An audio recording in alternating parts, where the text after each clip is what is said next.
for sure, and why there have already been places where evacuations have been ordered. Dr. Navarro, thank you very much. Joining us now in the cave, Dr. Rick Knapp, to talk about this almost will act, at least the impacts will act very similar to what a tropical system could do. Yeah, this would be like a big, strong tropical storm that can produce hurricane force gusts. And when you have winds like that spinning over the ocean, you can push the ocean onto land. That's why we have this life-threatening storm surge and wave event unfolding. And you might not think that that can happen out of this kind of scenario. This doesn't look like much right now. No. What are you looking at in particular? Well, I'm looking at tonight, the pressure's falling over the ocean overnight tonight quickly.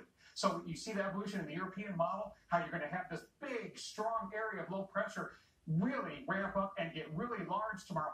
And look to the north of that area of low pressure. Onshore flow over this long distance.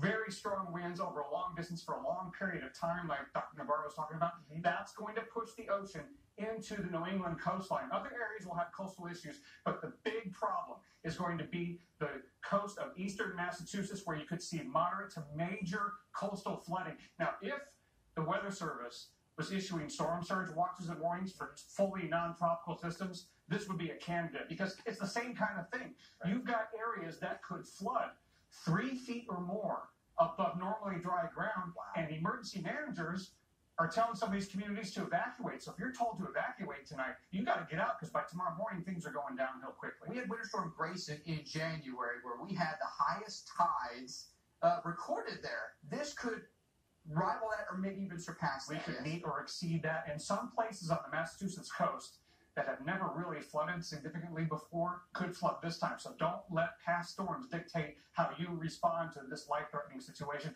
We could see water into structures, even damage or destroy some structures right along the coast. All right, Dr. Knapp, thank you. We'll have more details specific on what Dr. Knapp is watching, neighborhood by neighborhood, when we come back in a little bit. But Winter Storm Riley also packing a heavy snow threat.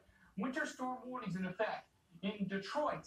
In Cleveland, we're going to have significant impacts in these locations, and Buffalo, New York is also a location under a winter storm warning. Meteorologist Chris Bruin joins us live tonight. We do believe, Chris, that we're going to have some issues in places like Buffalo with not only some pretty significant snow, but maybe winds that start to kick up there as well. Yeah, wind's already up around 20 miles per hour, Mike, and the snow just started. I mean, timing couldn't be better just for Woo TV.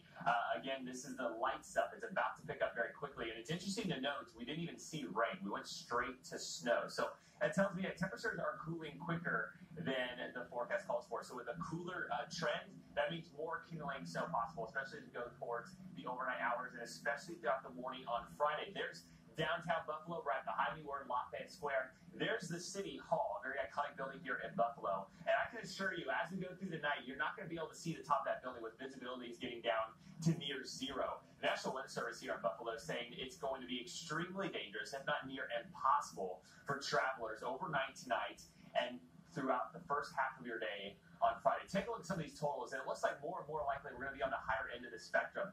Nearing a foot here around Buffalo, but you go up in elevation, especially just south and east of town, and we're talking totals getting anywhere from 14 to 16 inches. And keep in mind, guys, this is going to be a heavy, wet snow, and that poses a whole different danger on itself, breaking down possible tree limbs, smaller trees, and even causing power outages. So Dr.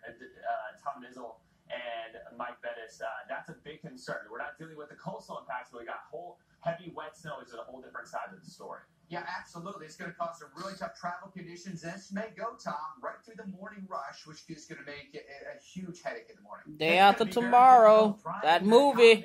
Of wet snow and the wind across the area. Take a look at the winter storm warnings in effect across the region now. Look at this weird weather. This is crazy. We talked about the fact that we could get snow there. There's that first low right there that's coming into Buffalo right now. And take a look out here. That coastal low is beginning to develop here.